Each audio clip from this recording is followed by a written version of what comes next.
Good morning. On the show today, presenters Dick and Dom, and he's had meteoric rise to fame. Musician C6 Steve's there. That's brilliant.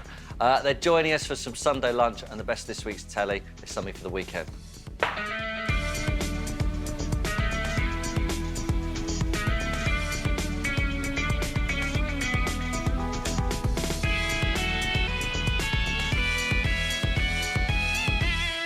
Good morning and welcome to Something for the Weekend, and welcome to Emma Bunton, who's joined us this morning, standing in for Amanda, who's away skiing, I believe. Skiing? She's away Oh, I skiing, didn't know that. So how are you? I'm really good, actually. Looking forward to doing the show? Yeah. I'm come to help you out, so you're not on your own. I need help. I definitely need help. How's your baby? Oh, he's gorgeous. We had such a lovely Christmas, actually. No, he's 17 months now, but he's just adorable. He's at the stage where he's kissing and cuddling and mum, and brilliant. So it's the best part, isn't it? Yeah, I'm definitely. so excited. And what else have you been up to? Anything exciting? Well, just a lovely Christmas. It's my birthday next week. Is it? Yeah. Oh, yeah? Yeah, I'm birthday getting for older. next week. 23, 24? Yeah, that'll do. Yeah, okay. So I'm looking forward to So that. we've got some great guests on the show today. We've got C6 Steve. He's got a rags to riches tale. He's become very big recently. Plays blues music. He's absolutely fantastic. I've seen it at Glastonbury a few times, and he's actually going to play a tune for us on the show. And it's the first time we've ever had this happen on Something for the Weekend, I believe. And it's... One of your favourite things, I isn't love it? it, You love don't that. I'm nervous because it's always embarrassing for presenters when someone plays a tune, and then what do you do? Kind of go, What do you do? So, great. But luckily, we've got a song shoot so you can hum along, Tim, because I know how much you'd like to do that as well. well, maybe that's what I should do, Yeah. is just join in. Yeah, I I think Why so. not think you sing should a- sing along? Do a little dance, maybe. Get me some drumsticks. What are you going to do? I'm going to watch you.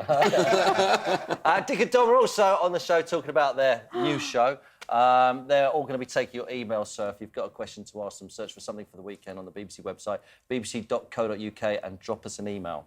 Now, I'm here especially for the food, Oh, yeah. to tell you the truth. So, Simon, what have we got coming up? OK, all right, now, starting off with baked leeks with goat's cheese. Really nice creamy top on it. Then, just to counteract that, served on some quite heavy pumpernickel bread, so the flavour is Yummy. delicious. And then, main course is pork and butterbean casserole. It's a really simple dish. Shoulder of pork, fry that off, onion, chorizo, chilli, finish with a little bit of honey in there, just to give a little bit of sweetness to counteract That the looks like chorizo. something C6 Steve would like. Yeah, that kind of pork and beans, it sounds like. Yeah, Sounds Me like the too. sort an of- on-the-road kind of dish. Yeah, exactly. And manly. He used to ride freight trains. Yeah. Get on the freight train, we should ask him about it. Yeah. Just get on and ride around the country, which you can do in America. Wouldn't get very far in England, would you? End up in Luton or somewhere. You'd have to get a bus at some point where a train had stopped because you couldn't keep going all the Yeah. way. And then for dessert, we've got key lime pie, a classic dessert, nice, and it's quite light. You always imagine key lime pie is going to be very acidic, and it's not, because it's got condensed milk in, so it's nice and sweet as well. And then, of course, lazy brunch after the 3 courses. This week, Emma, when I said this to her, went, smoked haddock pasties. Yeah, so you go back, Is that 'cause of Jade. fish or...? Yeah, I wasn't very well a couple of weeks ago on headache. Anyway, those recipes can be found by searching for Something for the Weekend via the BBC website, bbc.co.uk, or if you have an internet-enabled phone, do you? Oh, yeah. Text weekend to 81010 with and the we'll kids. send a link to our mobile site. Text costs 10 to 15p depending on your network. Now, here's what else is coming up on today's show. Last night's contestants battled mud and dodged boxing gloves in a vain attempt to avoid total wipeout. And Ben Fogle faces the ultimate challenge of motivating his team to get up the mountain. All that, plus Wayne Collins uses his crystal ball to tell us what we're going to be drinking this year. I love that. He's going to predict the cocktails that we're going to drink. I'd be mostly drinking beer, I think, this Beer. year. I can predict that now. I think I'm going cocktails this Oh, year. you? Yeah, I think so. I think just... Non-alcoholic ones? No, go for the full alcohol, full fat cocktails. Also, your daughter's here. Yes. Brilliantly. Your son and daughter's here, but your daughter's actually in gadgets, testing out a new Yeah. snowboarding type game thing. And it has made me realise, because your girls are in quite often, in fact, they're around as well, Yeah. how different it makes your day when your kids are here. Well, just for me. That blank expression then. Does it? I just drop them off with some people and say I'll pick them up later. Well, and I suddenly feel very responsible, you know, that they're kind of sitting over there and checking that they're all right. And Yeah. Hamish is completely and utterly ignoring the entire day. He is, yeah. He's just on his game, isn't he? Playing. Good. Yeah. Turns out he's a Liverpool fan, though. Yeah, brought him up properly. Yeah. I had the conversation with him, like you have to when you're a Liverpool fan. I sat down and said, son, you have to realise we are the chosen ones. We are the chosen people. Maybe back in 1980 something, not these days. You've been chosen to be a Liverpool supporter. Whatever. Wear it with pride. All right, what are we making? So, we're going to start off. We're going to bake some leeks and we're going to top them with a bit of goat cheese. So, we'll do the topping first of all. For that, we've got goat cheese, obviously. We've got eggs. We've got butter. You don't like goat cheese, I don't like I've goat seen that cheese, little yeah. look on your face already. We've got some chives. We're going to serve it on some pumpernickel bread. So, first things first. It's quite a mild goat cheese. You might get away with it. If you didn't like goat cheese, which you don't, you could use something like a Wednesday or something would work quite nicely with this, because you're turning the cheese... Cow's cheese. Yeah. Yeah. Which proper cheese. Yeah. The way Yes. cheese should be. Yes, you could do that, or you could do, I don't know, Lancashire, or you could do, I don't know, trying to think what cheese comes from Royal Hertfordshire. I can't think of any. I'm not sure. I'm not sure. I mean, I know you're There well must into be. your local ingredients and stuff, but Yeah, I am. just escaping you at the moment. Yeah.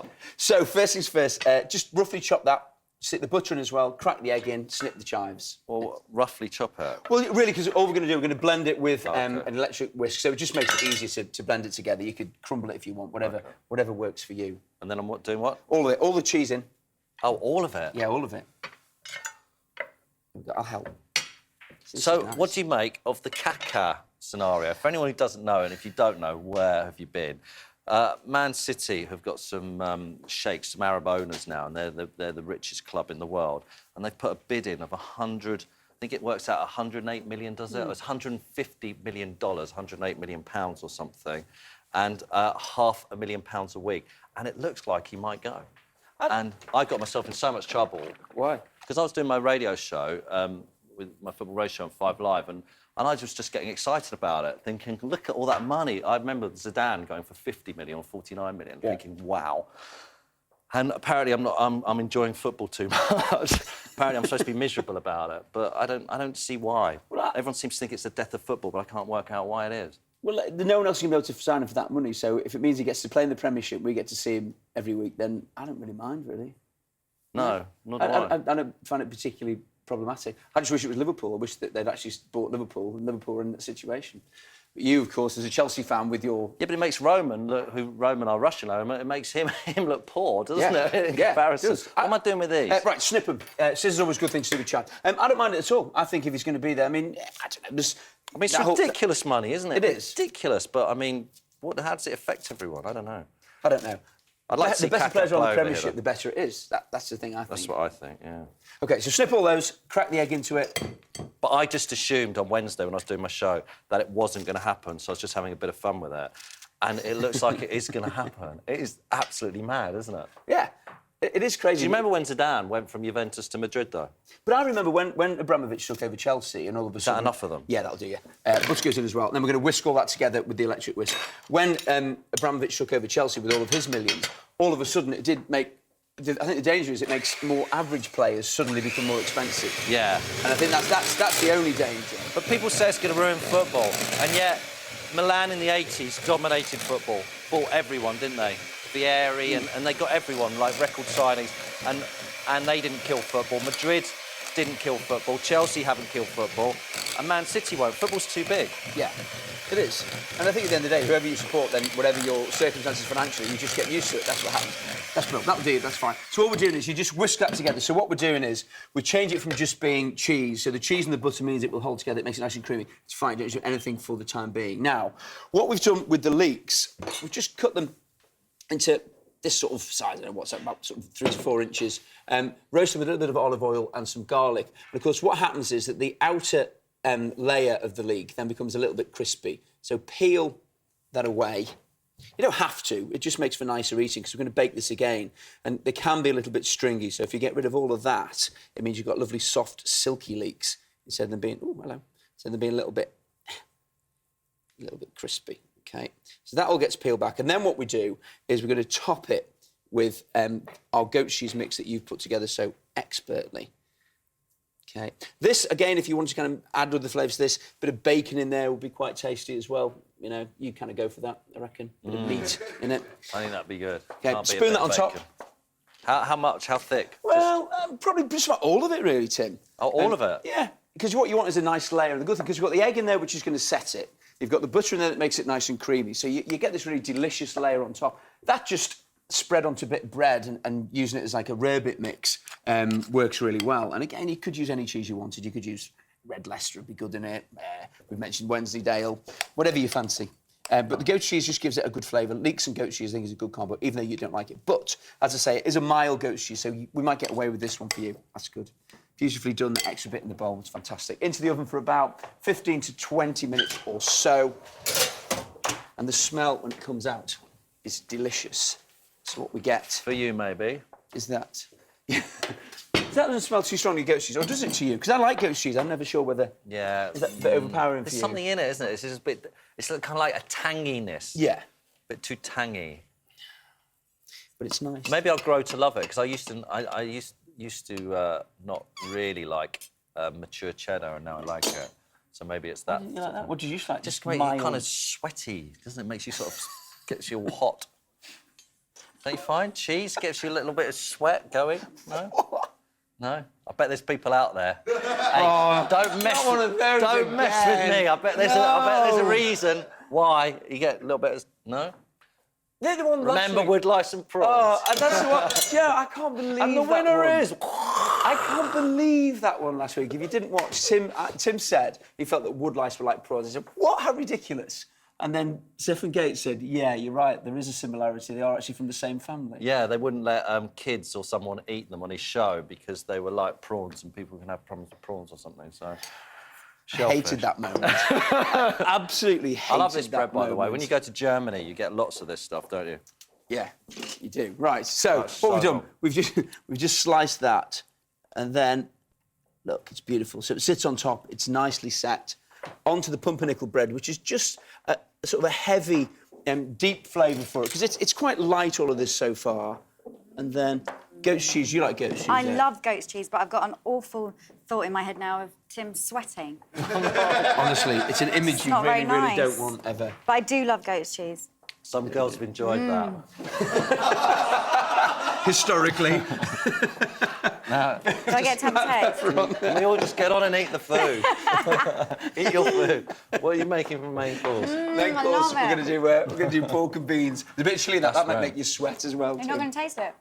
That's nice, isn't Well, it? I just know I won't like it because it is... I'll taste Just the leg. taste it. I'll taste the leg. Don't forget, you can find all today's recipes by searching Something for the Weekend, the BBC website, bbc.co.uk, or if you have an internet-enabled phone, text WEEKEND to 81010 and we'll send a link to our mobile site. Text costs 10 to 15p, depending on your network. OK? It's actually all right with the leek and the pumpernickel. Yeah, so you just have to taste it.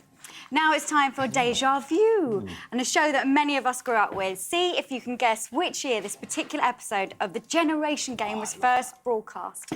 I love it.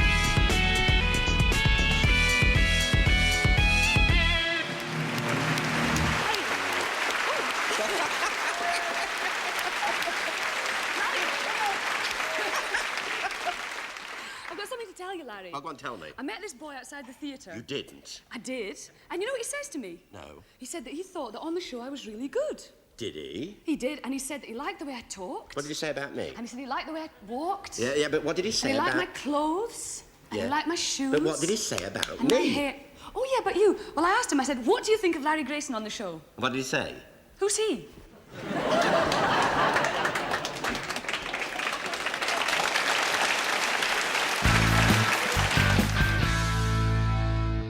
Larry Grayson and Isla Sinclair in the Generation Game there. But can you guess what year that episode was first shown? We've got Dick and Dom here with us. Have you two got any ideas?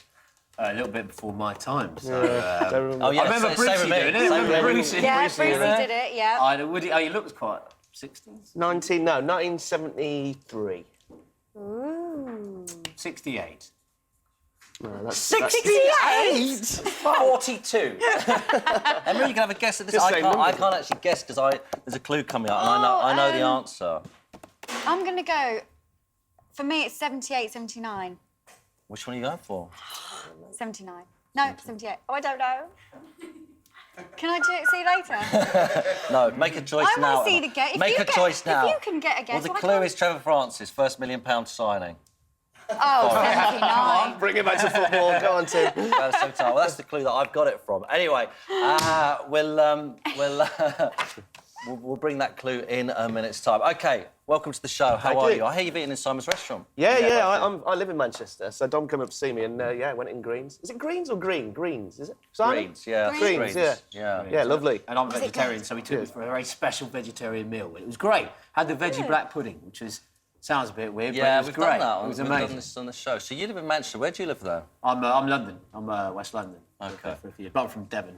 And we're from different parts of the country. We kind of met in the middle many years ago. Tell us how you first got together, then. I was making tea at the BBC. I was a runner to start with, and you were doing magic at the time. You made me a cup of tea when I was doing one Get of my out. prime time shows. I thought I'd give him his first break. But no, we were similar ages. We both just moved to London, and we kind of just got on as mates, and went down the pub together and went from there, really. And you were looking for a housemate as well. At the Yeah, time, that's right. weren't you? There was a room going in this like men behaving badly style house, and I kind of moved in, and we lived together for about 3 or 4 years. It was carnage. Put it that way. Yeah, we got moved on from landlord to landlord, moved around London, different houses. But how do you go from... You always hear this story. I was T-boy, then I worked... How do you go from T-boy to presenter? I mean, at some stage you've got to ask someone to do it, right? Yeah, I suppose. Well, they took me on thinking that they would audition me eventually, but I was just lucky, I suppose. The right place at the right time, kind of thing. Someone left, one of the old presenters, and then they just auditioned me, and bang, there I was.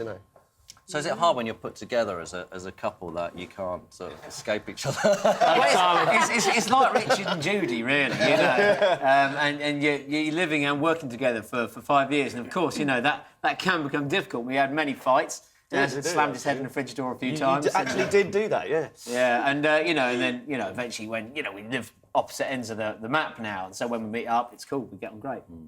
Love it. I think weekend TV is the best thing to do. You did Dick and Dom in The Bungalow. Yeah. Saturday morning TV. I don't think you can probably beat that. Or Sunday morning TV. Or Sunday morning TV. Yeah, exactly. That was. But obviously, the big part of the show for me was the bogey. How did you get away with that? I mean, you had Chris Moyles on one show. Where do you think the worst place you ever had to do it was? Can we just explain what it is? You had to keep saying bogey louder and louder and louder. Yeah, basically going to a museum or somewhere really quiet, like an art gallery, whatever. Yeah. And you start off really quiet, so bogeys, and then you take it in turns, get louder, and see who will shout at the loudest. It was brilliant. Went into a live... Should we, before you explain, sure. let's show a clip of it, and then you can tell us the best time. Here we go. Here's a clip. There it is. It's a beauty. It's a 4.8, and the crowd love it, with the possible exception of this lady. So McCourt, pensive. 4.8 is his target. There's the look of a worried man. And another one. This match hanging by a thread. There's the bogey. It's a 5.9, a finger points. And that is going to be hard to beat.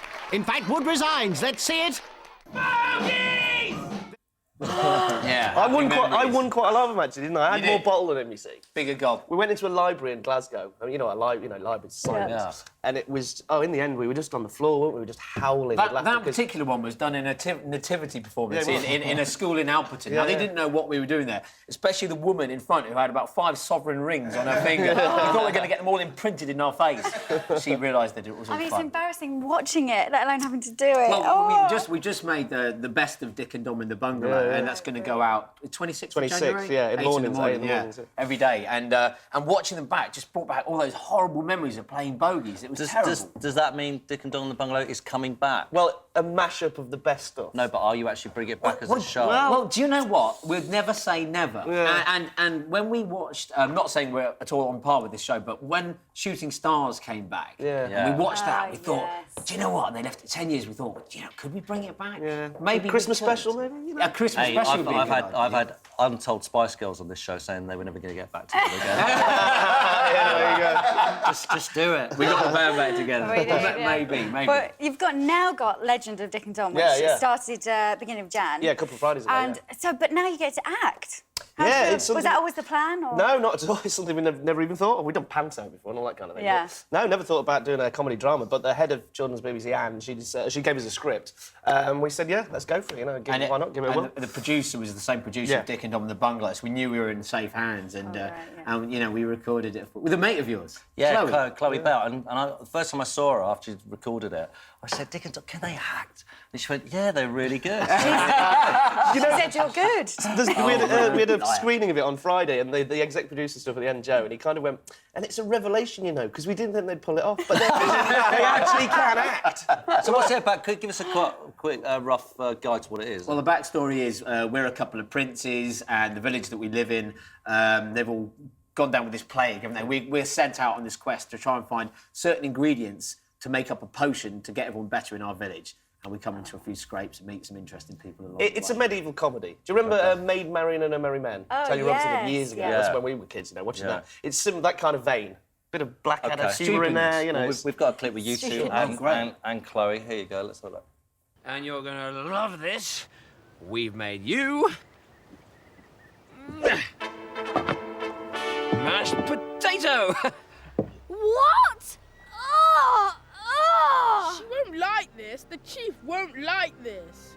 You mashed all of our potatoes. I don't like mashed potatoes. I hate them. I hate you. You ruined everything. Guards! Guards! No, wait. Mashed potato, it's good. You can have it with everything. We don't eat everything. Oh, wait. Mashed potato, it's good. You can have it hot or cold. You can eat chips hot or cold. Wait. Mashed potato is good. You can Throw it at Dom's face. Yeah. Let me try this. Can I have a go?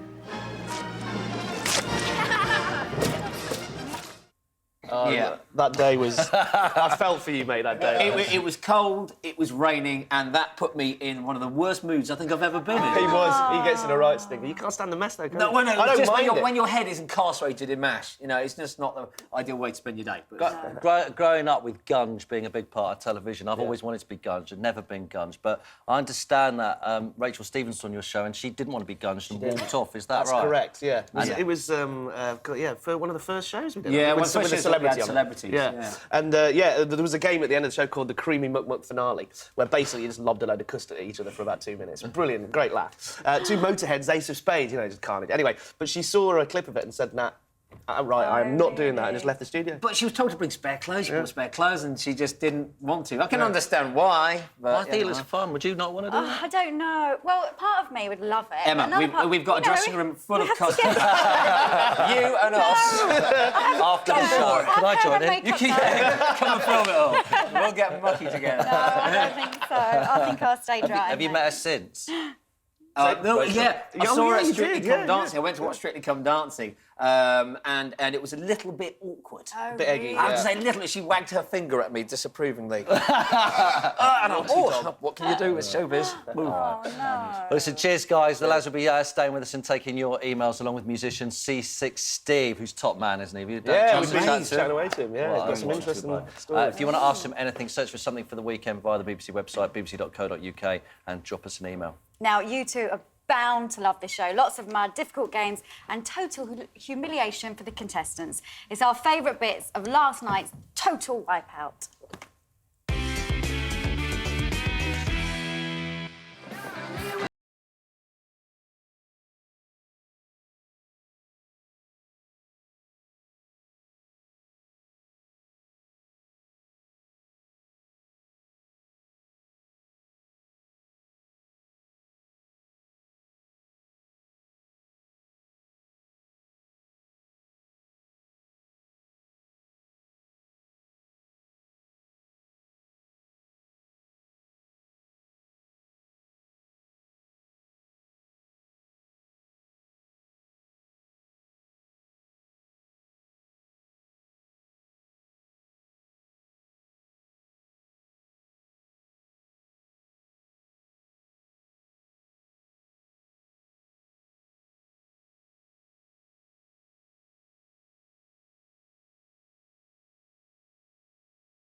gonna beat me!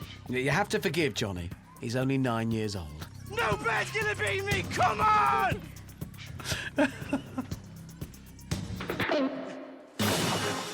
Oh, yeah. Justice, ladies and gentlemen, is served up. Total Wipeout style. He's gone. So Sean, Ben and Perrin are left. Who will be our last man standing? There's Sean. And there's Ben and Perrin. Oh, ouch! No wonder Sean didn't clear that. It's up to waist height on her. Ah, that looks nasty. Funny, but nasty. We started with 12, we're down to the last 2.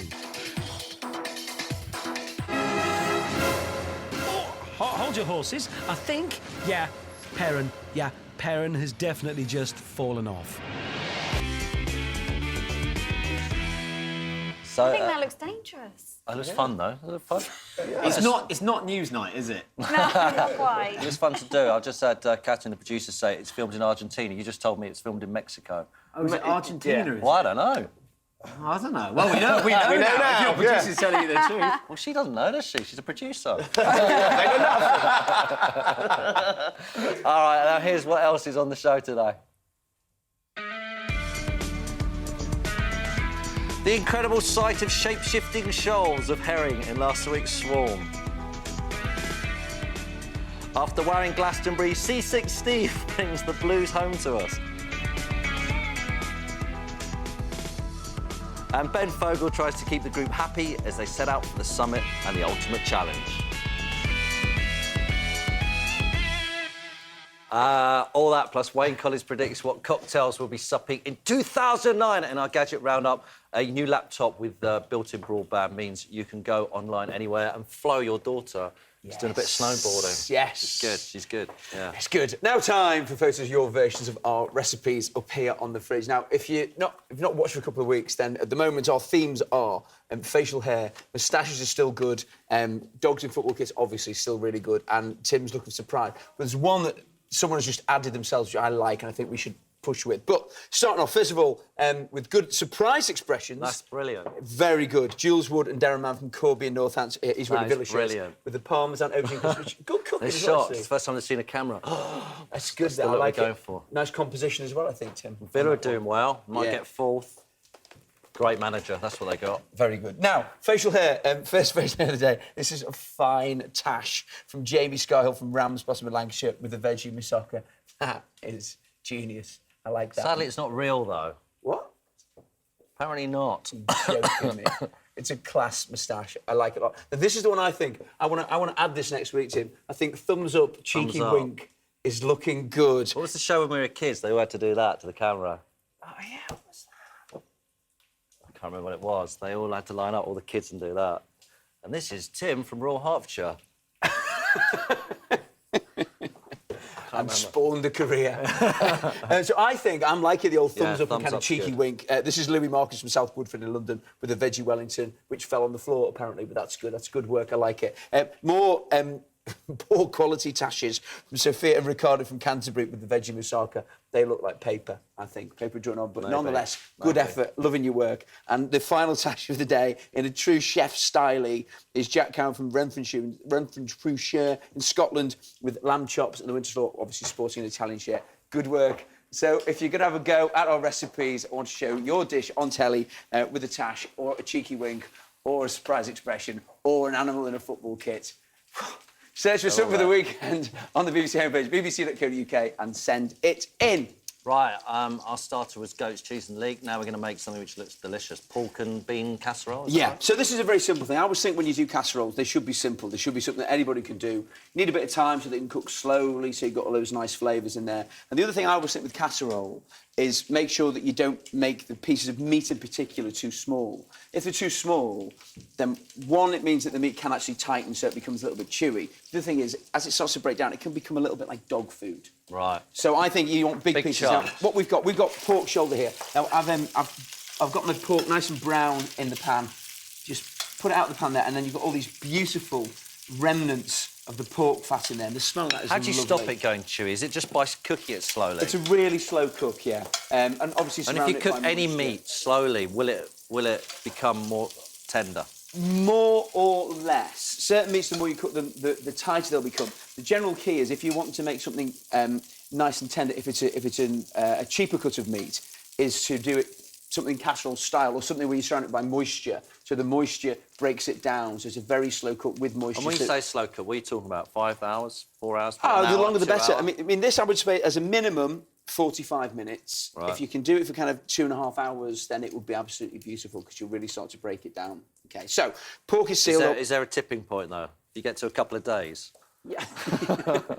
Yeah, you might be going a bit far then when you ended up with slush, which wouldn't be the nicest thing. Good if your nan hasn't got her own teeth and she needs to kind of slurp it. Then it's good. Then that's fine. So we want all that pork fat, we want it in there. Other ingredients we've got for this, we've got some butter beans for chilli, chorizo, garlic, some onion, white wine, and fresh tomatoes that we chop. We could use canned tomatoes. Fresh just make it nicer. These, can we have a little slicing of those, please? Slicing this way then? Maybe the other way. This way? Yeah. Yeah. How thick? Oh, you want them pretty thick, don't you? Because of casserole? That's kind of quite... That's nice. That's good. That's good. You're a little bit far away with your finger today, Tim. Yeah, I know. I'm a little nervous. Oh, yeah. A little fearful today. I am a little fearful. That's right. But that's nice. That's good. That's what you want. And I always think if you're slicing onions, when you slice it across that way, they hold together a little bit better when you're slicing, and they'll break down as well because you've still got the top one. While you do that, I'll just crush a bit of Am I garlic. doing both of them then? Sorry?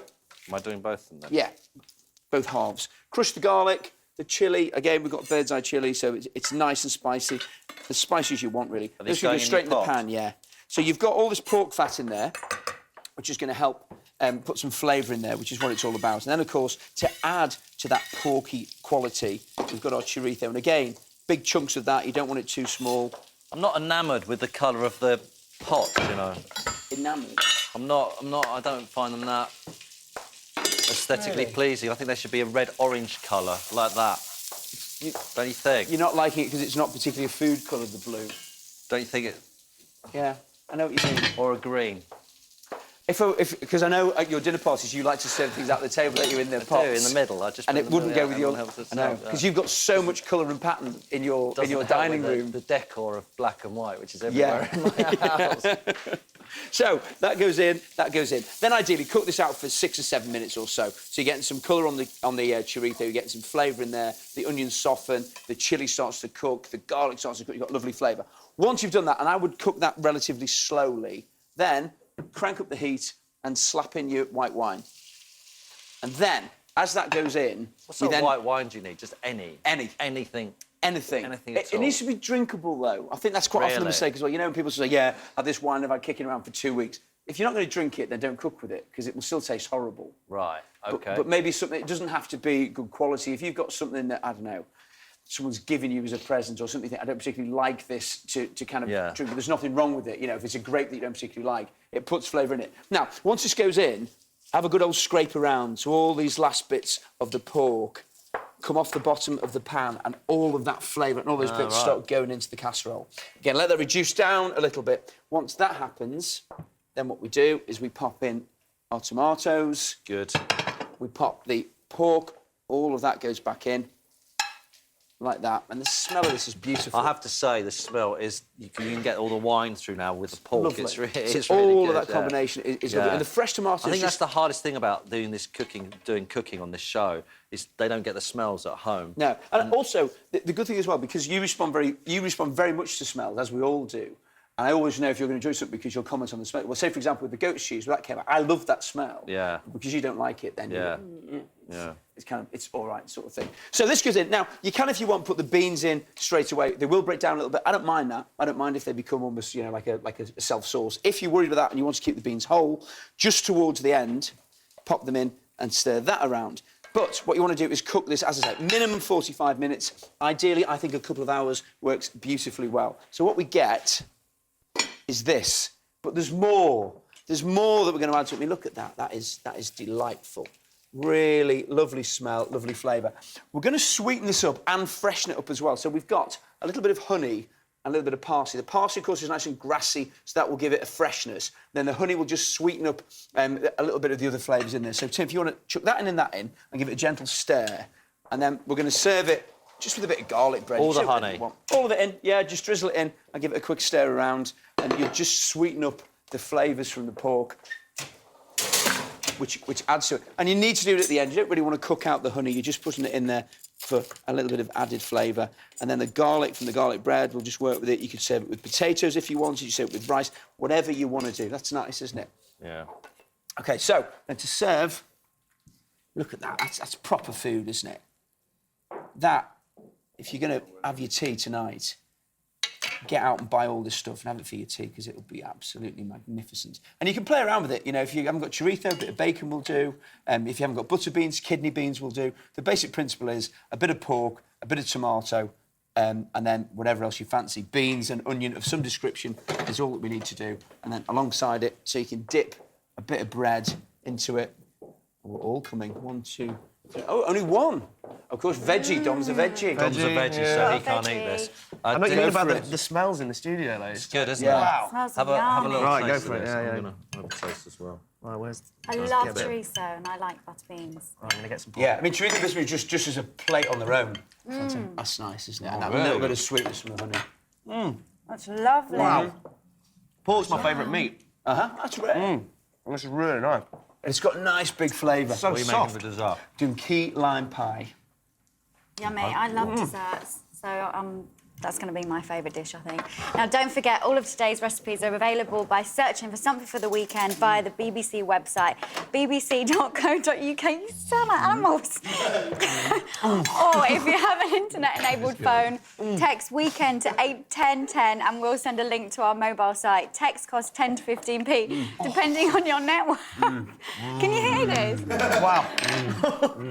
Anyway, it's my favourite time because it's Deja Vu and one of our favourite childhood shows. See if you can guess which year this episode of the Generation Game Yeah, Tom, come on, man. was first broadcast. Support.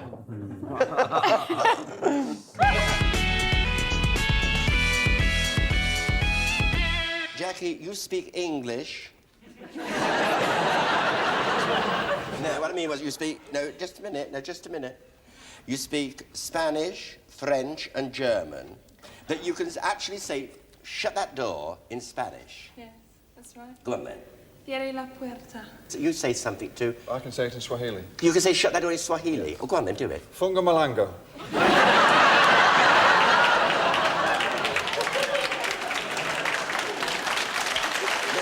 No, listen. No, I'll do it. Let me say, Funga Malango. Is that right? They'll love that in Dewsbury.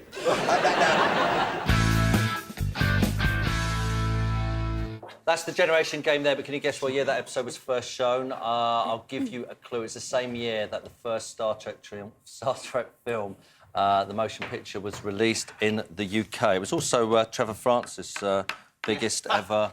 It was the £1 million transfer. Actually, it was 999,000 or something, wasn't it? Was it?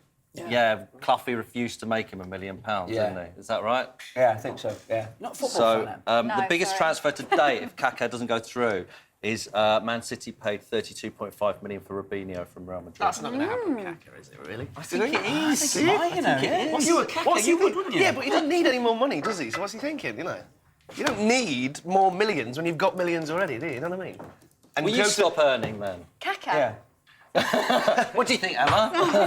Yeah. Woo. All right, Simon, I don't think you should What are join you in, because guessing? you know I this know, as well, so don't I you? think I you? should, yeah. We both know this, Yeah. because it's kind of, we researched heavily. Well, I have, because of the... I think they cheat. That's what it is. No, I just know, because of the Trevor Francis thing. Men Anyway. do cheat, though, you are right. Yeah, you do cheat. I don't. Okay. Now, it's not every day that petrolhead James May knows more about booze than wine guru Oz Clarke, unless there's a whiskey strong enough to power a car, that is. Here's a preview of next week's Oz and James Drink to Britain.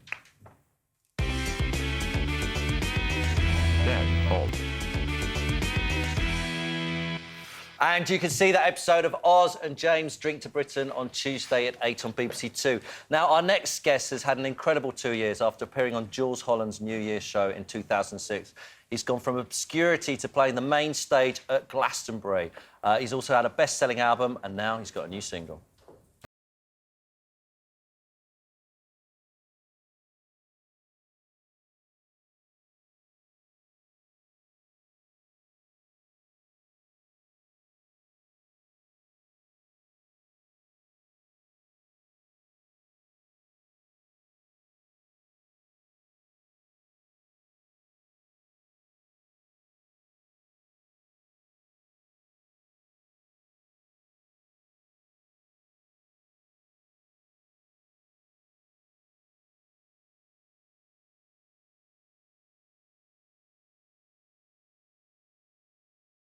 Are you?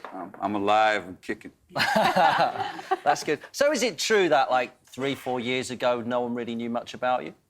It wasn't even 3 or 4 years. It was like 2 years, a little over 2 years ago. I couldn't get arrested. Well, maybe. But no, I didn't have nothing going.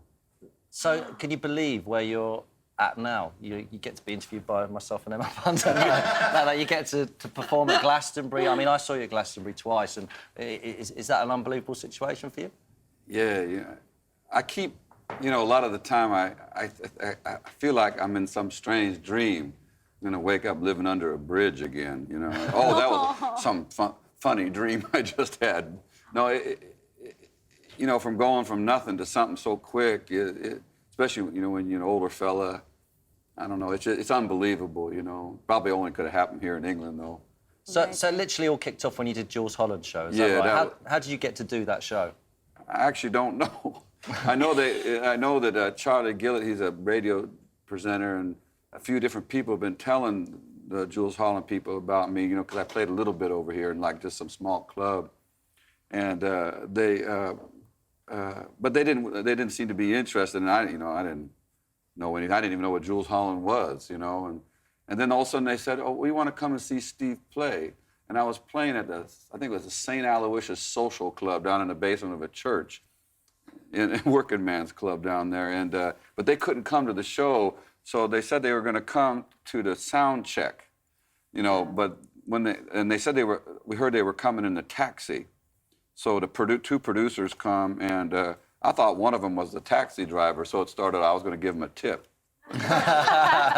So that didn't go so good. And then nothing worked, they didn't have the PA wasn't even there yet, so I just sat and played a couple songs. And then they said they wanted me to play this Doghouse Boogie song. I said, I don't really want to play that song. They go, but we would really like you to play it. So I played it. I went on the stage, and we just turned the amplifier towards them, and I played it. And at the end, I just threw the guitar off the stage because it was going so bad. I said, well, we'll never see these people again. And they said goodbye. And then they called that next night or the night and said, we got to have Steve on the thing. And I was very surprised. Wow. So your story is, you're from, whereabouts in America are you from? Well, I was born in Oakland. And then but I grew up all over. I was all over. You were kind of homeless for a while and used to get... I wasn't home. I know that's a funny thing, because homeless is like, something that happens to people, but I actually was what we call like a hobo. I used to ride trains and go look for work. I didn't just sit around, and I wasn't like driven that way. I mean, I was driven out of my home because I had a bad home, but that word didn't even exist back then. Mm-hmm. So I used to ride the trains and, go look for work and sometimes hitchhike, and did that for a lot of years. And how did you pick where to go? If you were following migrant work, you follow the farming work. So you go up and do potatoes at a certain time, and then down to California, do tomatoes, out in the Midwest, do corn. And so you could follow different work around. I worked in carnivals, too. That was fun. That's when you want to get kind of back to because you work on farms, you don't meet nobody, but I was a young fella, I didn't get to go to school, so when you work in a carnival, you get to meet girls. Nice. So all that time you're playing, and you're hoping that one day... Oh, no, I didn't even hope. No, I didn't, there was not even a hope. I played, but it took a long time before I figured out we could play on the street and make money on the streets. Right. I mean, I heard about it, but I didn't really think I could make any money. So me and this fellow went out, and he held the hat one time and a little tap dancing, and I played the guitar, and then the ladies come and give us quarter or something like that, So I thought, ooh, this is much better than working. Yeah, I thought, oh, maybe I could play on the streets. So I'm making this really basic, but you ended up marrying a woman from Norway and ended up living in Norway, and is that where you're based now? Yeah. Okay. We're staying over here a lot too, but basically I live in Norway, and she's the one when this record I made, the first record that got me going and all that. I made it in our kitchen, not a nice kitchen like that one, but a little tiny kitchen. And I wasn't making a record, I just made some songs. And so the fact that I'm making a record and that it got released and did so good, it's like the whole thing kind of unbelievable. That also makes it kind of like a dream. I think also because you've been playing for so many years, and obviously in 2007 you won a Mojo. It must be nice to start getting recognition because you're so, brilliant. It must be nice to get that recognition now. I'm real happy to have a job. Okay. You know, it's like no one else will hire me for anything no more. So, but it really is. It really started here in England, and I'm real grateful that the people here opened their arms to me. It's something else, you know. They didn't have You're to. starting a UK tour as well, aren't you? Yeah. It's out on Friday, isn't it? So your tour starts? Yeah, Is up it in Friday? Manchester somewhere. Okay, I saw you at Glastonbury, and it was all, you know, obviously young people there. They absolutely loved it, and you got out your 3-string guitar, and you're gonna do it. Tell us quickly about this, and you're gonna do a tune for us as well, aren't you? I'm gonna do half a tune. Okay. I got this guitar from a friend of mine down in Mississippi. He just bought it at a junk store and it had these 3 strings on it, and I never was really gonna play it seriously. It just. I don't know what happened. I don't even like this guitar. And now I have to play it. Now it's famous, isn't it? Yeah, but it's like it only had 3 strings, and the between there and there is quite a big space. It's like a cheese grater with your fingers, like chunk, and pieces of your finger go flying. Usually I wear bandages, but I forgot. Right, before you play, there is a documentary on this called C6 Steve Bringing It Home. And where you take that back to the guy you got it off. Is that right? When we can see that? On Friday. Well, let's have a quick look at the clip. Here you go. You're gonna laugh at this. Oh, Lord, that's cool, man. Just paid $75 for this guitar from Sherman Cooper, Coleman, Mississippi. This guitar, Sherman, is a piece. And you want to know something else? It's like worth so much money now. Yeah. Well, not because it got any better, but just because it got famous. We got to take this back and hang it back on your wall in the potato barn there, Sherman, so it can come back home. Yeah. I love that story. All right, so you're going to play a tune from. What are you going to play? I'll play the St. Louis Slim, a little bit of that song. Okay.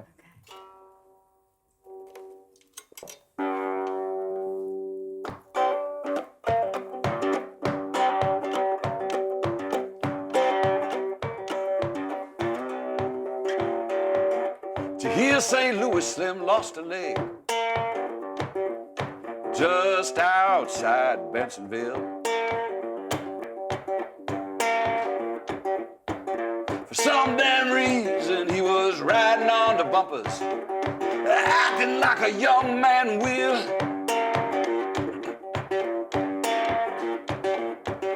Last we spoke, he was going down to Memphis. Said he got himself a girl. Said he's gonna quit riding these here rails, get himself back to the world. But me, I'm going out to Cali. I believe that's where I first met him. Oh, let's put our corns together. Drink a bottle to St. Louis Slim. Drink one bottle to St. Louis Slim. Drink one bottle to St. Louis Slim. Drink one bottle to St. Louis Slim.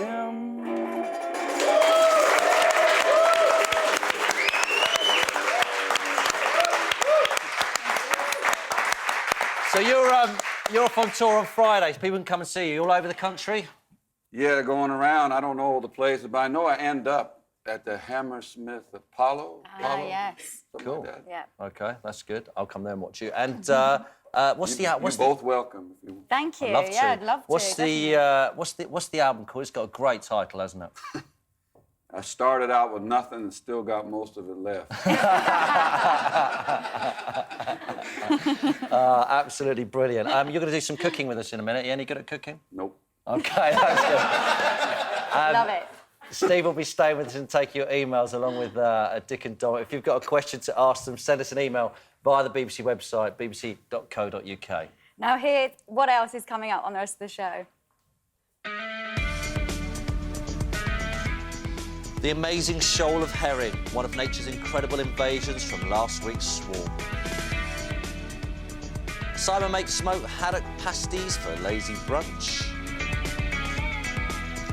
And Ben Fogle's team begins to fall apart at the last hurdle on Extreme Dream's Ultimate Challenge. And that all still to come, but now Dick and Dom are in the kitchen with us. Can you cook? Oh, I can. Yeah, you I two can, lived actually. together, didn't you? Was We it a did, mess? Yeah. It was more pot noodles, really, I would Oh, say. okay, lovely. Empty ones, mess, yeah. What are we I would cooking? imagine you both cook, really. I don't You know know, why. actually, we did. It was difficult when we lived together, obviously, because I'm the meat eater, he's veggie. But Yeah. Yeah. No, you're pretty good in the kitchen. yeah, well, You all right? I like to think I'm all right. Yeah.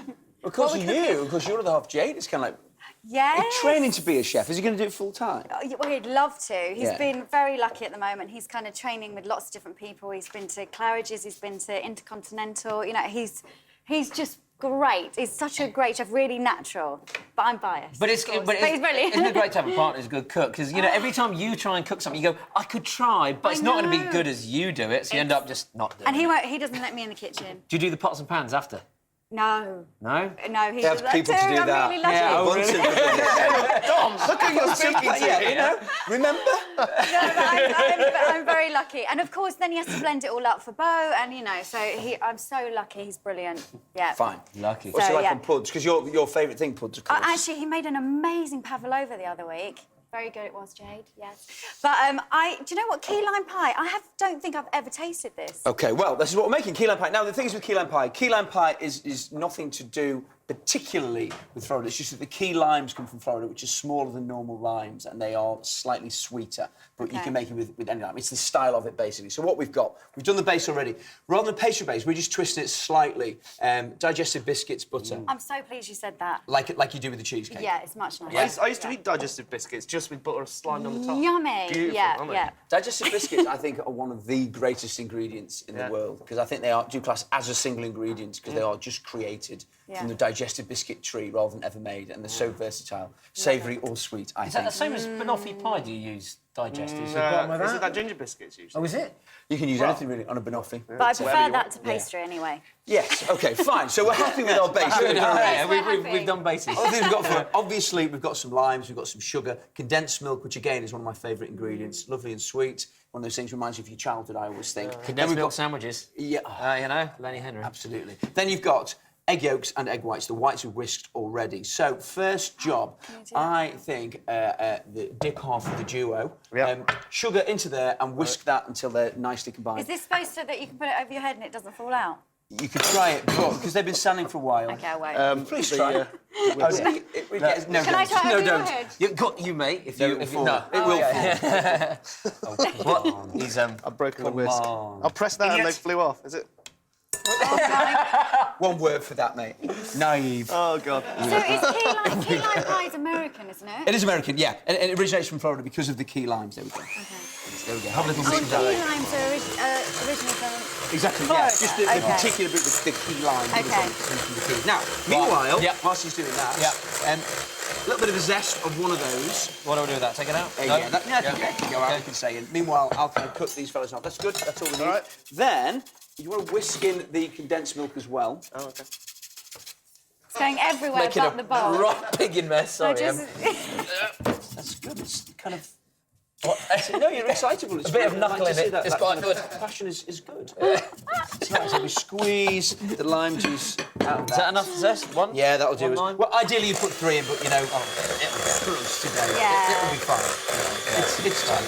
There you go. Okay, that goes in. So if you think that what you're getting here, you've got loads of sweetness. The condensed milk is really sweet, but then you've got the lime coming in, so it's getting that nice balance between the two.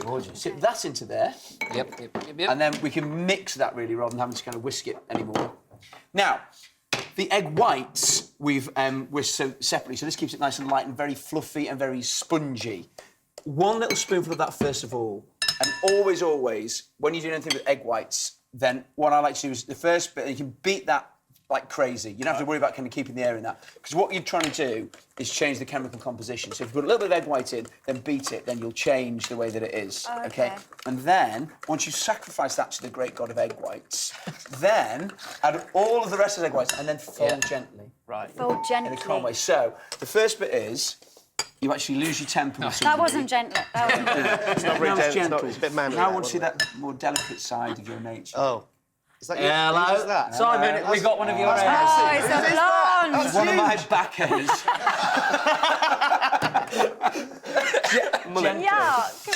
Gently. Enjoyed today. You've had the image of Tim sweating and my back hair. Back hair. Have you got any top tips on getting egg white out without messing it all up? Because every time I try to do that with an egg, it just like the whole thing just. What getting? You know, with that, if you haven't got one of those little things where you get the egg, you know, the yolk, and then. I do it through my hands. Oh, you do it through your hands? Always, always. Yeah, I just think it's the easiest way. Oh, so you just hold it. Oh, right. Yeah. So if you just kind of hold your hand sort of slightly closed, break it in, and then just let it will just naturally fall down. It's a really good way. If you do it by doing the shells and you get a bit of shell in it, the best way to get the shell out is with more shell. Ah, okay. So use the shell, it will stick. God, I'm usually there with a fork. Yeah, More shell. I didn't know Jay that. know that. He'll say when you go back and you know that. I know, I'm not allowed in the kitchen, so I don't know these things. Everyone knows. That's beautiful. It's all right. See how nice and fluffy that is now. It's beautiful and fluffy, isn't it? Yes, Isn't it lovely and fluffy? It's a fluffy thing from Fluffy Land. Pour that into there. Do you want to? Can I? Oh, actually, Emma, would you like to? No, you go. You sure? Yeah. All right. Okay. Fluffy.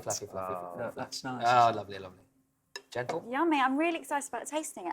I've never had key. How can you never have key lime No, pie? banoffee pie. I've had banoffee pie, If you yes. like banoffee pie, then you like this. It's The thing about banoffee though is when you have too much of it, you do become a feel bit sick because sick, it's so sweet. Rich. But this, I'm really looking forward to having the sharpness of the lime. It's kind of break it all I down. think you could still feel quite sick with too much of this. You're reckon? right to say. I think that's what Let's pudding give should it a be. go, shall we? Do you have it on its own, or do you do it with cream, or? Well, funny you should ask that, Emma. Oh, okay. That then goes into the oven for about 20 minutes at 150 degrees. We're going to make a little passion fruit sauce with it. Yeah. So, you didn't read your notes, did you? Just I didn't actually. Okay. Sorry. So what we've But I like got passion in here, we've got sugar and water that we've brought to the boil, simmered so it's a little bit syrupy. Then we've got the pulp of about kind of, I don't know, 8 or 9 passion fruits. Hate passion fruit. Oh, what? You hate How passion can fruit? you not like passion fruit? It's all Beautiful. crunchy and it's just Beautiful. No, it's like eating fish eggs. Do you like pomegranate? No, Pomegranate, same little no, seedy same. niceness. No. See, I love different Can't do it. texture of foods. That's quite a big thing for me. Well, that's the whole reason for this sauce, because you do get that little bit of crunchiness from the passion fruit with the very soft fluffiness of... You've got a little more zesting to do, actually. We'll have some more of your fantastic zesting, please, Don. I'll stand into back. there. Because what we've got, you've got the passion... What happens is the minute that goes into the sugary water, then it becomes very sweet. And you can smell it's very perfumey. The warmth of that, it really exudes beautiful things out of that. That's good. And then cut it in half. And Oh no! Did you? No, it's just a little graze. I can deal with it. A bit of skin in there just for added texture. I quite like damaging guests. It's good. We don't do it often enough. Put that down. I always think. That'll do it. That's fine. Cut that in half. And then tip that in and all that juice of the lime into our sauce, and then the sauce is done. I think so. Did you say all the juice? Did you say all the juice of the lime has to go in the bowl? I can go in as well. They're not very juicy. You get some that are really juicy. There's hardly Now, anything coming out if of that this. happens with your limes in future, then you can do one of two things. You can either roll it when it's before you cut it, roll it and that'll release a bit of the juice, or the other option is microwave it for about 10 seconds, and again it will reduce. Roll it? Release it. Yeah. So this is... What happens But when if it's you- whole, you really need to. What would happen if you? What would happen if you microwave the lime for like 2 minutes? That might be a little bit. Yeah, it could be fun though, Explode, couldn't it? yeah. Sorry, did you say that we can use normal limes? Oh. Yeah, you can. These are normal limes. Oh, okay, Yeah, right, yeah. so He's okay. bleeding. Tragic He's bleeding. injury on the show. We need a Look at plaster. that. I hope health and safety are in. I'll now take over. Don't get it near the key lime pie. Oh. Yeah, exactly. So in goes the zest, in goes the juice. So that then, so we've got the lime in the pie, we've got the lime in that, and we've got the sweetness of the passion fruit. When our lovely pie comes out, this is what you get. And look, it's nice and springy and juicy. Because you always imagine, I think, with key lime pie, that it's going to be a very heavy pie, See, and it's that not. looks like a flan. It could be a flan at the moment, doesn't it? It looks Yeah, I always thought it was quite savoury, dry that, as really. well. Yeah. Flan pie, it's good. Well, you can see, you could actually not put the edge on it. Right. Just have it in one way. But it's far nicer, I think, to have this round. Dr. Lovejoy's here. We've called air ambulance. There's real, actual blood. I know. I know. I feel sorry for you. It hurts. So, I just think you let Hey, so yourself the ratings are going up. Bleed more. Run, jump around. Well, I think you let yourself down, to be honest, there, Don. So look, this is what we get. It's nice and spongy and light, and the crispy biscuit base. So we get that on there. Oh, don't be helping. Listen, I prefer Nurse Bunton than out Dr. on this Lovejoy, to be forever. honest. I don't know about that. I'm really Look at it, it's going. I bet you for never it. thought this would happen in your life. I know. Here we go. No, A Spice Girl Please be gentle. plastering There your you go. finger. yeah, it's done. It's Beautifully All done. done now. Nurse. Stop moaning and let's Thank eat you. All some right, let's pie. go for pie. Come over here. So we have our lovely passion fruit sauce sits over the top. You can pick around it, Dick, and then you've got to have cream on a pud, haven't you? That sits really on top as excited well. about that. C6 Steve's here Look as at that. well. So we'll try There it. we go. Gentleman, Yummy. lady, go for it. Dig in. Don't be polite. Go on, you go first. Go on. Okay. Okay. Have it. See, there you go. All of today's it's recipes yummy. are It's available by searching for something for the weekend on the BBC website, bbc.co.uk, or if you have an internet-enabled phone, text weekend to 81010, and we'll send a link to our mobile site. Text costs 10 to 15p, depending on your network. What's it like? Do you all like it? Yeah, do you want a bit? It's good. I'll have some in a minute, actually. Coming up, smoked haddock pasties for brunch, but now for Deja Vu and a clip from the king of game shows. Can you guess what year this particular episode of Generation Game was first shown?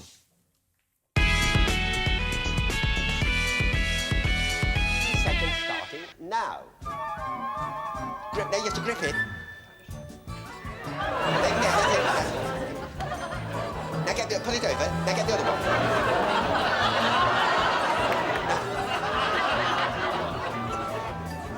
That's it. Now you right. Now get it. No, only one. Only two.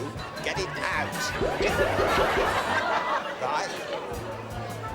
Don't put it on there. All right, Margaret. Now pick them right up like that. Pick them up. Hold them firmly. In you go. Hold them firmly. No, that's it. Firmly. Now this one. The two hands. No, the two hands. No. Separately.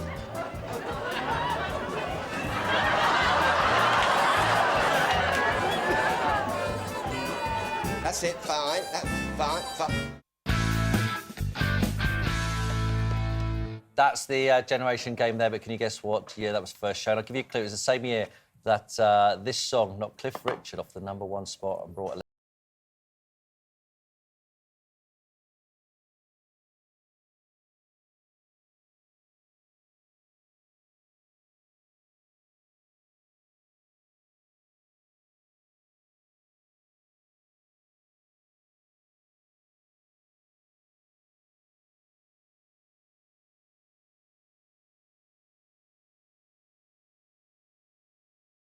of course, Cars by Gary Newman. Electronic music's back big time at the moment, isn't it? Right now, as everyone starts drinking again after a couple of weeks off, we want to know what the next big thing is on the cocktail menus. Do you like a cocktail? I love a cocktail. I've been looking forward to this part of the show very much. What cocktails do you drink normally? Well, I'm kind of a sea breezy kind of girl, yeah. Okay. But, Vodka. So these are ones that you're predicting are going to be big. Yeah, if you remember last year, Will anything ever we take spoke over from about a mojito? Everywhere you go, everyone's throwing it's massive, a mojito. and I think that brought a rum craze back last year. We predicted about gold rum, massive boom in gold rum. Also, kind of kids' drinks like pina colada start to appear back on like some real style bar menus again. Right. So what's happened is over last year, a lot of bars in London, New York, even over to places like Sydney and Melbourne, have gone to the old kind of vintage style drinks. And one of the categories come into popularity is cobblers, and especially the original sherry cobbler. So sherry, I think, is going to start appearing in a lot of cocktail menus again. Okay. Sherry. I know you're very It doesn't fond have of to the hit sherry. a film like the Cosmopolitan was like big because of the what's it? One of those TV shows. It's wasn't true. it? I mean, that made Sex and the City. Yeah. Made the popular. So it made it really big. Is that how drinks happen? It does. It starts from the bar. The bartenders kind of predict what's going to be the next drink, and they start pushing it on menus and whatnot. And they're starting to kind of the old school vintage drinks that you see in these kind of drinks come back. This actual cobbler is a sherry cobbler from the mid-19th century. At that time, it was one of the most popular drinks in the United States. Charles Dickens wrote about it. It's like probably one of the great American inventions. It takes pineapple crushed with fresh orange. We've got some orange liqueur to add some bitter orange character. And you're going to have a good. So do you get large together measure as of sherry. barmen and all discuss what you're going to do? We do exhibitions, a lot of things around the world. Like when I go to the States to tell the cocktail each year, you know, we talk about what's the next big trend, what are people looking for, what's going to kind of undiscovered drinks, if you like. I need to sweeten out a bit of sugar, just some sugar syrup. Just normal sherry. So you've got sweet sherry there, just normal, like what they sherry? call brown sherry in the States. What drink do you drink? Are you beer? I do beer and champagne and vodka and gin and whiskey and rum and... Okay. Everything. I do like them all, I think, yeah. Yeah. Now, it's called a cobbler. It refers to the actual cobbling of the fruits, muddling it down, and a cobbled ice. And also, cobbler is an old American term for innkeeper of the day. So they take different things in the bar, put them together, they're known as cobblers. And that's kind of these drinks became very popular. These are like the first American iced drinks before cocktails actually became in fashion. They're always meant to be dressed quite dandy or dainty, as they say. So we're going to have a couple of slices of orange, a couple of raspberries, and some fresh mint. Want to look them nice and dandies, I like to say. And these days, Emily, now you're a mum, have one of these about 11 o'clock just to take the edge off the Sunday. day. Yeah, just take the edge off the day, you know. Try that. That's a drinking classic away. sherry cobbler. Thank you. Until he gets to school. Yeah.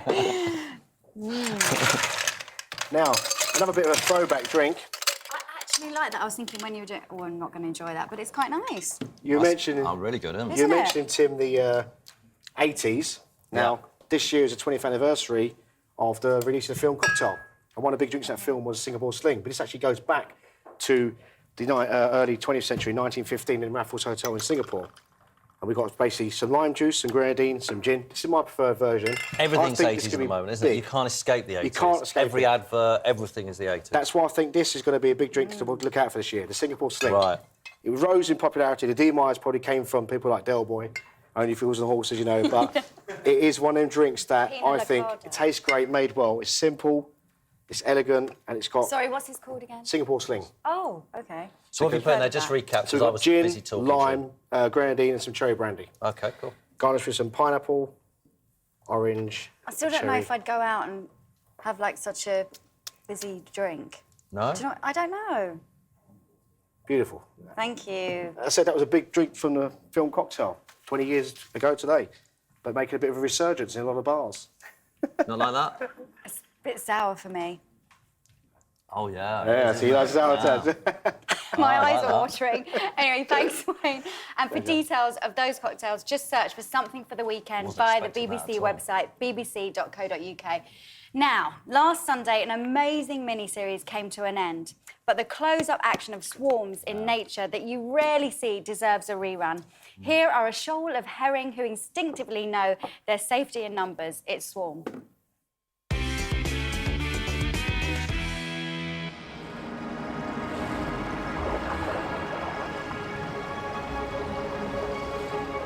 Fish have a lateral line system sensitive to pressure waves that runs like a series of hidden ears along the body.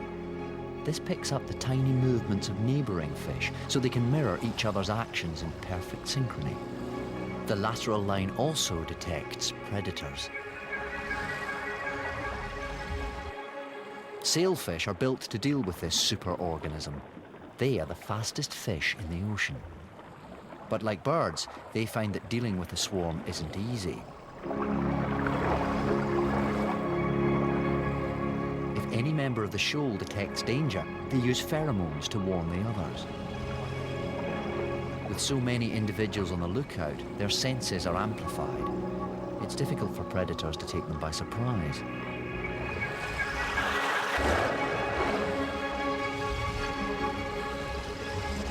The sailfish's game plan is to divide and rule. Smaller shoals are easier.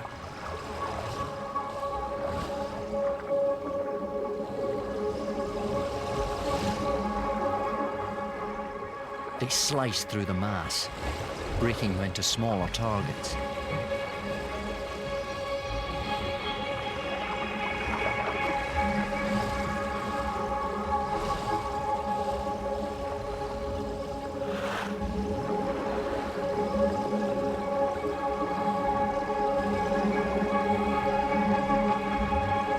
But chasing even these mini swarms is difficult.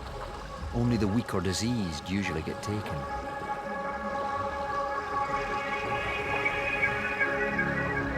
The fragmented shoal seeks safety with the master swarm.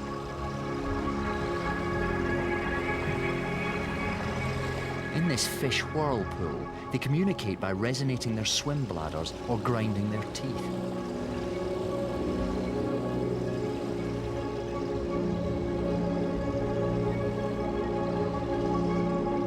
Together they become more than the sum of their parts. It's as if each fish adds its intelligence to the other to create a single mind.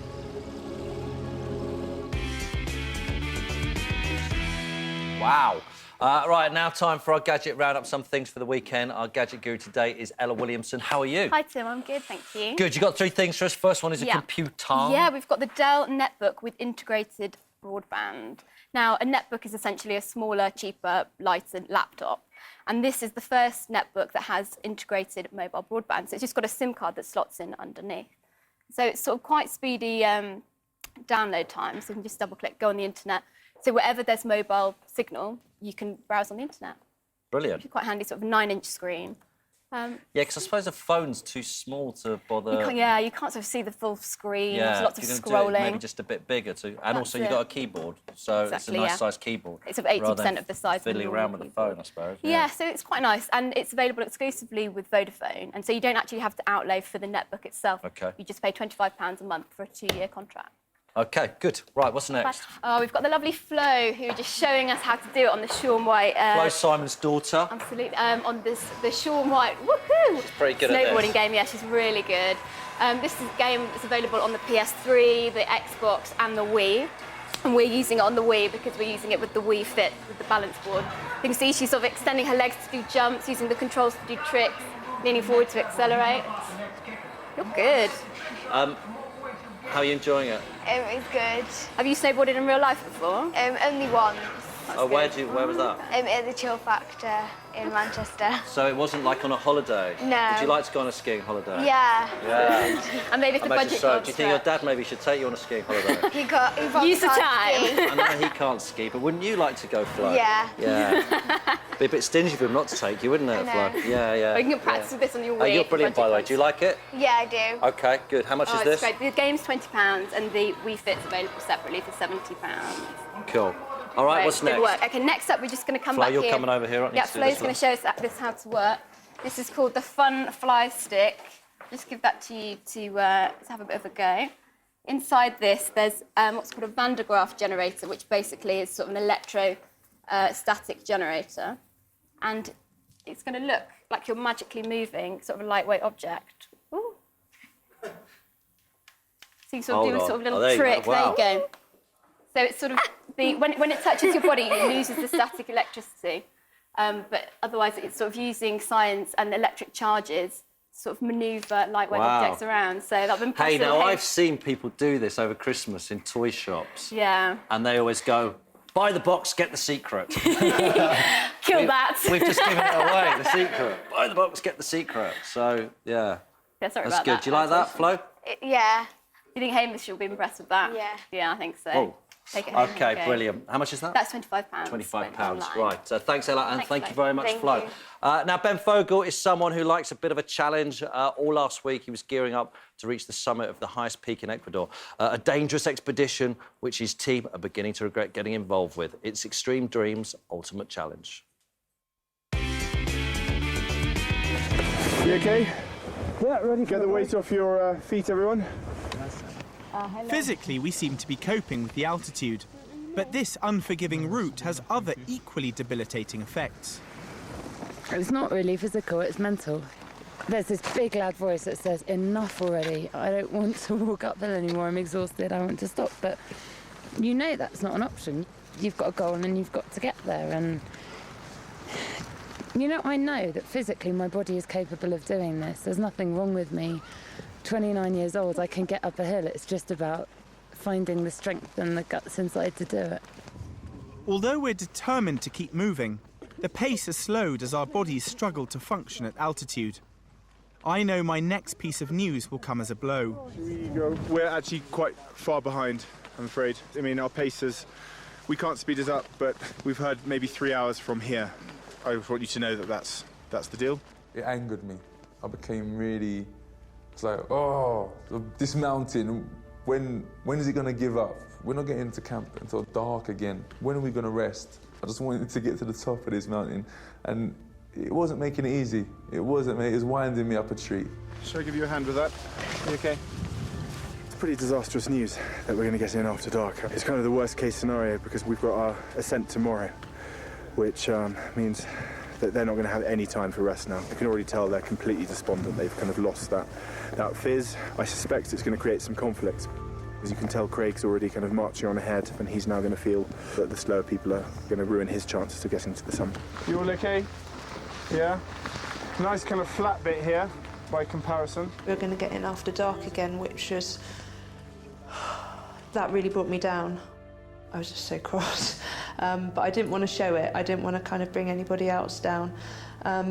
So I just kind of bit my tongue and I just walked ahead a little bit just to chill out. Getting into the camp after dark is terrible because it's usually cold, the wind's usually picked up, so your tent's blowing around. It's just demoralising, really. It's like you do this long trek and there's no reward. And when I say by reward, I mean just sitting down for half an hour. Everyone puts on their happy face and their happy talk, and that's how they want to be, then it's up to them. But I'll tell it how it is. And you can see whether Ben and the team make it up to the top of the mountain right after our show today at 11:30. Now time for lazy brunch. We've got C6 Steve in the kitchen. And you're enjoying the cocktail. Do you like that, Singapore Sling? You know, I'm converted all of a sudden. I don't believe I've ever had a cocktail in my whole life. I had a screwdriver before, and one time I had some martini, but I never had none of these things with little... But I think maybe I might start. You drink whiskey and stuff, don't you? I drink straight up whiskey and red wine. Well, red wine good for me, they tell me, for my heart. I think there's a limit. Oh, no limit. So they say. Don't believe that. Just keep going. So how's your cooking? Do you cook? I cook I cook, but I'm no good. I can fill myself up, though, but it doesn't taste like much. So all that time you were travelling around on the trains and stuff, did you get to have days without eating, or you always managed to get yourself some food? I didn't eat all the time, but I learned how to. I mean, we used to just cook a can of beans or something. You bring a can with you, and then you just heat it up. But that was a long time ago. I cooked pasta and things like that, but just mainly just to fill myself up. But I really appreciate good food. I like going to these restaurants. I'm going to go to your restaurant. Yeah. We'll go to Manchester, man. We'll do a swap. Yeah. I'll come watch you. You can come watch me cook. That's a fair trip. Why don't you let him come to your restaurant and play for his dinner? That's the deal, isn't it? That is the deal. Simon will be out there flogging tickets. I'm actually sending a text in my pocket now. All right, Simon, what are we going to cook then? Well, this is a real kind of something to fill you up. It's not particularly fancy. We're doing a smoked haddock pasty, which sounds a bit weird, but the taste of it is delicious. So we've got puff pastry that's ready rolled, just cut into 8-inch circles. This is our smoked haddock, naturally smoked haddock. But again, you can actually leave this out. Not have the fish in it at all, but there's something about the smoky flavour of this that works particularly well in it. Then we've got a little bit of mashed potato, hard-boiled egg, which we'll come to in a minute because I know you hate them. Then we've got gherkins, we've got capers, and we've got a little bit of cheese. So, first things first, Steve, what we need is just pop mashed potato into that bowl and then grate the cheese onto the top of it. You trust me with this now. Why do you hate hard-boiled eggs, though? Well, if it's mixed up in something, maybe I could eat it. I don't know, they don't go down. I put it in my mouth and they just stay there. Mashed potato and then grate cheese on it? Grate the cheese onto that. And then this will give us our base. This is what you we'll want hold fine everything or? together. I don't mind. Of course it'll be good because it'll be quicker and it's just as good. Because it's going to cook anyway, so it will all melt. What do you think of Norwegian food, then? What sort of stuff do they eat over there? They got some, I guess they got some good restaurants like that, but that they have like, in the morning, like you go to a place, like a hotel, you'll have like fish for breakfast. Yeah. I'm not so big on fish in the breakfast time. No, not right. All this cheese you want on there? Yeah, please. But the weird thing with Norway, because they struggle to grow vegetables a lot of the time, I was in Norway a few years ago, and we went to this amazing restaurant, this fantastic fish, and the chef got really excited and brought us out some cauliflower. Just plain boiled cauliflower, because they don't get it, and it was the most exciting thing in the world. Because don't they eat sheep's head? Is that the one where they do it? They eat everything. Isn't it Iceland? Oh, that's Iceland. Yeah. Is it Iceland or Norway? I'm not sure. But lots of people eat sheep's head. We eat sheep's head in this group. No, they do it in Norway. That's right. Because my wife's brother made it for not very long ago. Did you like it? I didn't have none of it. All right, now just give that a bit of a mash together with a fork, if you would, Steve. Just mash it up. Yeah, just so it's combined. As I said, this is going to be the glue, really, that sticks everything else together. Looked like glue to me, too. and that's exactly what you want. You could use, like, cubed potato, but the mash just works well. And, you've got some nice flavour in there when it all melts together. Then, that's fine, that'll do you. What are your knife skills like? Yeah, I cut myself once in a while. Chop the gherkins nice and fine, just however you fancy doing them, really. And then just chuck all those in as well. And really, all this is about is just chucking all the stuff in together. It's just a good filling. The potato is what holds it together. After that, you can make it up. Then we chuck in the capers as well. And then your favourite hard-boiled eggs. A bit of a rough chop. A bit of a rough chop of those. Just give them a bit of a mash with a fork. and then all of that is starting to come together. That's do so weird. Do you not like eggs, or is it just I hard love boiled? eggs. You love eggs? It's just hard boiled. I've tried. I actually have tried. I sat there and put them in my mouth, and they just sit there and turn into something very special. That's so weird. I've never heard that before. No, I love eggs, though, man. Scrambled eggs, fried Because eggs. eggs are a massive part of American culture, aren't they? Oh, With the when I go back, breakfast. that's when I go back to America. First thing I do is head for breakfast. Right. Yeah. I flew into Chicago and had to drive down to Memphis. I must have had breakfast 11 times on the way down. What do you have? What do you have in the American breakfast? What is the thing you like? Eggs, bacon, hash browns, and toast. And then when you get a little bit down towards Missouri, you start being able to get grits. Right, yeah. So then I have I've never got grits. I've never understood it. Have you ever had Yeah, I've tried them, but I didn't. You got to have them with breakfast, and you put a little bit of salt and pepper on them and butter. It's like more like you think of it like potato. Just the texture of that, you know, your thing with the eggs, for me, grits, the texture of that is just a little bit weird. OK, so that's fine. So that's our filling. Then, what we do for our pasty, pastry, cut it into an 8-inch circle. Just put a good lump of that. You just hold it with your hands, really. So you're looking for a good... Or you can use a spoon if the egg thing's going to get to you. And just in the... Is that enough? Or a little more? Let's have a little bit more, just to get down onto that bottom bit there, just so it holds together. That's great, it's lovely. OK, and then, what we're going to do... So we've got... I've never seen anyone... There's a bit of water in there for you, mate. I've never seen someone revert it to it. Then, we're going to get some colour onto this. So we've got some egg yolks, and we're adding just a little bit of turmeric into it. So you get a really bright yellow colour when it comes together. And then, next bit of gluing, run that around. And then, Steve, just flip that over till it meets on the other side, and then press it. You can be quite rough, but that's it. Then just press that down. And then... the easiest way to get the edges is just to do that. Just run a fork all the way around it. Oh, man, this is seriously fancy. I ain't never done nothing like this. So you could get away, you could just use your thumb, you know, you could just press it down. But it looked good. So have they taken to you in America yet? I mean, because obviously you're big over here. Oh, I haven't gone over there at all. I don't know nothing about America like that. They don't know who I am. But now they want me to come over. Do they? Oh, yeah. Well, that must be brilliant for you, though, is it? I don't know. It's America awful big, you know. It's like... thought of going around all over there and trying to play everywhere. I don't know. It seemed like a lot of work. But maybe they want me to go, so maybe I'll go. OK. That looked good. It's beautiful. And it's just a little bit of turmeric makes it really, really bright yellow. Then into the oven for about 20 minutes or so. And then what we end up with... And the smell of these is great. Again, the whole thing we were talking before, Tim, about kind of the smell of food. When these come out, you've got that lovely yellow glaze on them. And then OK, so is that done? That is done. All right, we're going to taste that in just a minute, but if you want to make any of today's dishes, search for something for the weekend on the BBC website, bbc.co.uk, or if you've got an internet-enabled phone, text weekend to 81010, and we'll send the link to our mobile site. Text costs 10 to 15 English P, depending on your network. Emma? Now, all morning, we've been showing you clips of the Generation Game and asking you to guess what year it was first broadcast. We gave you a couple of clues. The first ever Star Trek movie came out, and Gary Newman was #1. Well, the answer is 1979. So congratulations if you guessed it correctly. Right, it's time for lunch. 68 was a little... So food-wise, what we've got... Can I just say, sorry, I got it right. Yeah, you did. Yes, I well did. done. Well done. You can come back again. So we've got... Emma, you have got the leeks baked with the goat cheese on the pumpernickel bread. Yeah. Really nice and flavoursome. Dom, you and I have got the key lime pie. Yeah. Dick, you've got the fantastic haddock pasty. I can smell it. With the boiled egg. Man. Tim, you've also got the key lime pie. And then Steve, you've got, which is probably your favourite, I would say, Tim, as well. The pork with the beans, a little bit of chilli in that, a little bit of honey. So dig in, guys. Yeah. Oh, OK, we've got a load of questions coming in. We often, our viewers are great. They often ask questions that I absolutely love. And this one's from Jamie Hadge, who's to Dick and Dom. Do you get on with Ant and Dec? we wish we had their money.